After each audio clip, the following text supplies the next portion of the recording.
Ahmad Husyairi bin Muhammad Azman.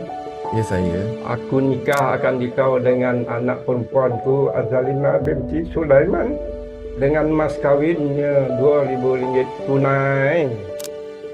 Aku terima nikah Azalina binti Sulaiman dengan mas kawinnya RM2,000 tunai. Alhamdulillah dengan sekali nafas.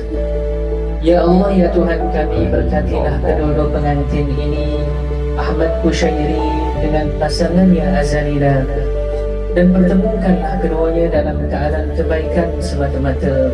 Ya Allah, mesrakanlah kedua pengantin ini sebagaimana Engkau mesrakan tanah dengan air. Amin. Ya Allah, pertemukanlah kedua pengantin ini dengan penuh mesra dan kasih sayang yang berkekalan. Amin. Ya Allah, jadikanlah kedua-duanya dari golongan orang-orang yang diredai dan terpelihara maruahnya.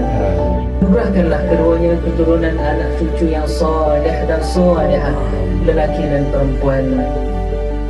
Ya Allah, ya Tuhan kami, limpahkanlah nikmat-Mu, murahkanlah rezeki-Mu, dan peliharalah mereka daripada segala tipu daya, serta jauhkanlah daripada segala perkara yang buruk.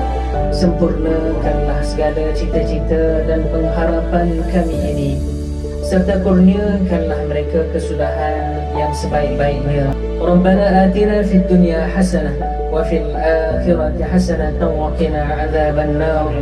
Wa sallallahu wa sallama ala sayyidina Muhammad wa ala alihi wa sahbihi ajma'in walhamdulillahi rabbil alamin.